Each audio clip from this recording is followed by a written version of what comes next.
नमस्कार प्रेक्षकांनो, मालिकेच्या पुढील काही भागांमध्ये आपल्याला खूपच रंजकदार असा ट्विस्ट पाहायला मिळणार आहे. म्हणजे तनिषाची चांगलीच खोड मोडली जाणार आहे. कारण तनिषाची आई आता इंडियात येणार आहे. तनिषानं जे काही खोटं कारण सांगितलेलं राणीला, तो तर पर्दाफाश लवकरच होईल. पण त्याहीपेक्षा मोठी गोष्ट होणार आहे ती म्हणजे तनिषावर खूप मोठा बॉम्ब फोडला जाणार आहे. कारण तनिषाचं लग्न जमलेलं आहे. तिच्या मॉमने तिच्या एका मित्राच्या मुलाशी तनिषाचं लग्न जमवलेलं आहे आणि ते इन्व्हिटेशन घेऊन तनिषाची आई आता इंद्राकडे आलेली आहे आणि इकडे इंद्रा आबा या सगळ्यांना इन्व्हिटेशन देण्यासाठी आलेले आहे. हे सगळं आपल्याला पाहायला मिळणार आहे. खरं तर तनिषाच्या आईला भेटल्यानंतर आबांना लक्षात येतं की त्यांची आणि तनिषाच्या आईची एका बिझनेस मीटिंगमध्ये ओळख झालेली होती आणि त्यानंतर त्यांचे बरेच दिवस कॉन्टॅक्टसुद्धा होते. हे आपल्याला पाहायला मिळणार आहे. तर इकडे इंद्रा मात्र जाम खुश झालाय, पण तनिषाची मात्र वाट लागलेली आहे. तनिषाला कळायचं बंद झालंय हे सगळं काय आहे, माझ्याच बाबतीत हे सगळं का झालंय, या सगळ्या गोष्टी अशा का होत आहेत, असा धक्का तनिषाला बसलेला आहे. आणि तनिषा मात्र विचार करत बसली की आता करू काय, या सगळ्यातून कसा मार्ग काढू. कारण काहीही झालं तरीही मॉमने इथे यायला नको होतं आणि अचानक मॉमने येऊन हा काय गोंधळ घातलेला आहे. हे सगळं तनिषाला खरं तर धक्कादायक आहे.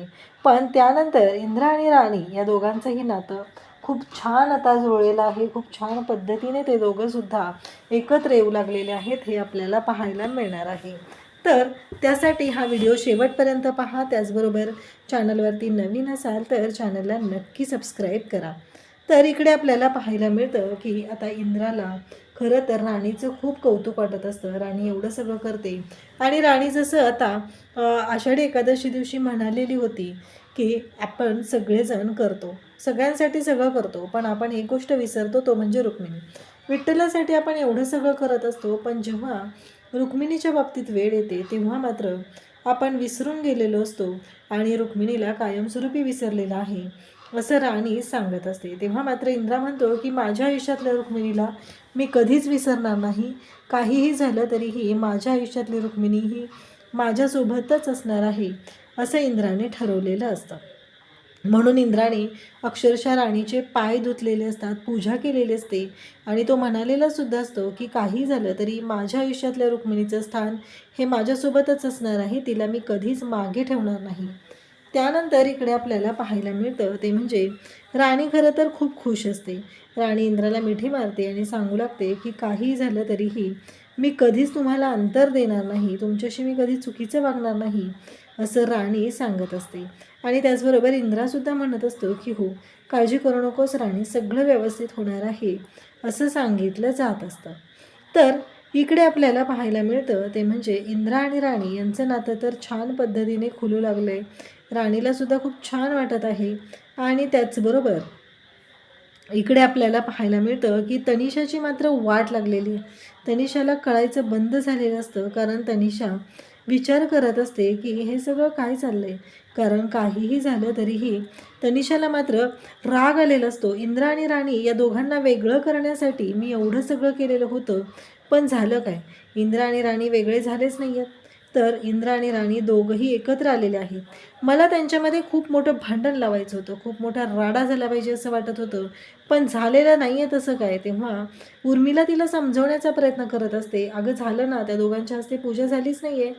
तेव्हा मात्र तनिषा म्हणत असते, काय बोलतेस तू, पूजा झाली नाही आहे, उलट त्या दोघांच्या हस्ते त्यांना मान मिळाला, विठोबा रुक्माई म्हणून ते दोघंही एकत्र आलेले आहे, तुझ्या लक्षात येते का हे सगळं काय चाललं आहे ते, असं म्हणत आता ती बोलत असते. तेव्हा मात्र इकडे आता तनिषालाच जेव्हा या सगळ्या गोष्टी कळत असतात आणि त्याचवेळी तनिषा म्हणते की नाही, काहीही झालं तरीही मी शांत राहणार नाही, मी या कोणत्याही गोष्टींना बळी पडणार नाही. कारण हे सगळं जे काही चाललेलं आहे ते मला अजिबात पटलेलं नाही. कारण या सगळ्या गोष्टी चुकीच्या पद्धतीने झालेल्या आहेत आणि माझा इंद्रा हा माझा आहे, तो कधीच दुसऱ्याचा कोणाचा होऊ देणार नाही मी, असं ती सांगत असते. तिच्या डोक्यात फक्त एवढंच सुरू असतं की इंद्रा माझा आहे आणि इंद्रा माझ्यापासून दूर जाता कामा नये, एवढंच तिच्या डोक्यात सुरू आहे. कारण तिला माहिती आहे की काहीही झालं तरीही इंद्रा हा आपल्यापासून दूर गेला तर आपल्यासाठी खूप घातक आहे. इंद्राला काही करून आपल्यासोबतच ठेवायचं आहे. इंद्रा काही झालं तरीही आपल्यापासून दूर जाणार नाही, ही काळजी घ्यायची. एवढंच तिच्या डोक्यात असतं. आता इंद्रा आणि राणी यांचं नातं छान खुलू लागलेलं आहे. आणि मग मात्र तनिषा दुसऱ्या दिवशी सकाळी इंद्राच्या रूममध्ये येते. राणी बिचारी उठून आवरायला गेलेली असते. तिला बाकीच्या सगळ्या गोष्टी आवरायच्या असतात, म्हणून ती भरभर घरातली कामं आवरत असते. आणि राणीचं ठरलेलं असतं नेहमीचं. राणी मग तिचं आवरून झालं की इंद्राला उठवायला येत असते. आणि आतासुद्धा राणी तेच करते, इंद्राला उठवण्यासाठी येते. आणि जेव्हा राणी इंद्राला उठवण्यासाठी येते तेव्हा मात्र राणी जेव्हा आलेली असते त्याच्या आधी इंद्राच्या रूममध्ये येऊन पोहोचते ती म्हणजे तनिषा. आता तनिषा तिथं आलेली असते. तनिषा म्हणते की इंद्राकडे ती पाहत असते. आणि त्याचवेळी तनिषाचं हे जे रूप आहे ते पाहून तर इंद्राला धक्का बसतो. कारण इंद्राच्या जवळ, इतक्या जवळ ती आलेली असते की इंद्राला कळायचंच बंद झालेलं असतं. इंद्रा विचार करू लागतो की हे सगळं काय चाललं आहे, म्हणजे या सगळ्या गोष्टी कशा पद्धतीने होत आहेत आणि हे सगळं काय होतं आहे. असं म्हणत इंद्रा म्हणत असतो की कळतंय का तुला, तू का आलीस इथे, काय गरज होती तू इथे यायची. असं म्हणत तिला बोलत असतो. तेव्हा ती म्हणत असते की इंद्रा मी विसरू शकलेले नाही आहे, ती रात्र मी विसरू शकत नाही आहे, मला खूप त्रास होतो इंद्रा, तुला कळत नाही आहे, मी तुझ्यामध्ये ओढली जाते. तेव्हा इंद्रा तिला समजवण्याचा प्रयत्न करत असतो की तू चुकतेस, एक गोष्ट लक्षात ठेव, काहीही झालं तरीही महत्त्वाची गोष्ट आहे ती म्हणजे या सगळ्या गोष्टींच्या बाबतीत विचार करावाच लागणार आहे. कारण तू आत्ता जे काय वागतेस ते चुकीचं आहे, असं म्हणत इंद्रा तिला बोलत असतो. तेव्हा मात्र ती म्हणत असते की मी काय केलं आहे. तेव्हा ती म्हणते की माझं काय चुकलं ते तरी सांग इंद्रा. असं म्हणत इंद्रालाच ती विचारते. तेवढ्यातच राणी येते. राणी आलेली पाहून आता तनिषा लपायला जाते. इंद्राला काळजी वाटत असते की आता ही कुठे जाऊन बसली आहे, कारण राणीच्या समोर जर ही पुन्हा आली तर खूप मोठे प्रॉब्लेम क्रिएट होतील, एवढंच डोक्यात चाललेलं असतं. तेव्हा मात्र आता ती लपून राहते. तेव्हा इंद्रा राणीला शब्द देतो की काही झालं तरी राणी एक गोष्ट लक्षात ठेव, तुझ्या आणि माझ्यामध्ये कोणीच तिसरं येणार नाही. आपल्या दोघांच्या नात्यामध्ये कधीच मी कोणाला येऊ देणार नाही, कारण काहीही झालं तरीही आपण दोघं हे एकत्रच असणार आहोत. आता इंद्राने सगळं प्लॅनिंग ठरवलं आहे, काय करायचं आहे, कशा पद्धतीने गोष्टी करायच्या हे सगळं इंद्राने ठरवलेलं असतं. आणि त्या पद्धतीने त्याने गोष्टी करायलाही सुरुवात केलेली असते. तर इकडे तनिषा आता ऑफिसमध्ये येते. इंद्राने ठरवलेलं आहे त्या पद्धतीने इंद्रा सगळं ऑफिसमध्ये अगदी व्यवस्थित असं करत आहे. आणि त्याचबरोबर हे म्हणजे त्या गिल्टमध्ये राहायचं नाही असं इंद्राने ठरवलं आहे, कारण त्या गिल्टमध्ये राहण्याने खरं तर त्रास होत आहे हे इंद्राच्या लक्षात आलेलं असतं. आणि मग मात्र इंद्रा म्हणतो की नाही, काही असलं तरीही मला या सगळ्या गोष्टी शांतपणे हँडल कराव्याच लागणार आहेत. कारण हे सगळं जे काही घडतं आहे ते पाहून इंद्राला खरं तर धक्काच बसलेला असतो. कारण इंद्राच्या लक्षात येत आहे की हे सगळं जे काही चाललेलं आहे ते चुकीच्या पद्धतीनं चाललेलं आहे. म्हणून इंद्रा म्हणत असतो की नाही, आता या सगळ्या बाबतीत मला विचार करावा लागणार आहे. असा विचार इंद्राच्या डोक्यात सुरू झालेला असतो. आणि मग इंद्राने फॅक्टरीत सगळ्यांना बोलवलेलं आहे आणि तो सगळ्यांना इन्स्ट्रक्शन देऊ लागलेला असतो. तनिषाची मात्र वाट लागलेली असते. तनिषाला इकडं माहीतच नाही आहे की नक्की घरी काय होणार आहे, कारण तनिषाची मॉम ही इंडियात आलेली असते. आणि तनिषाला माहीतच नाही आहे, कारण तनिषाचं लग्न तिच्या मॉमने आता जमवलेलं आहे तिच्या एका मित्राच्या, म्हणजे बिझनेसमधीलच तिचा मित्र आहे आणि त्याच्याशी ते लग्न जमवलेलं असतं. तनिषाला याबाबतीत जराशीही कल्पना नाही आहे.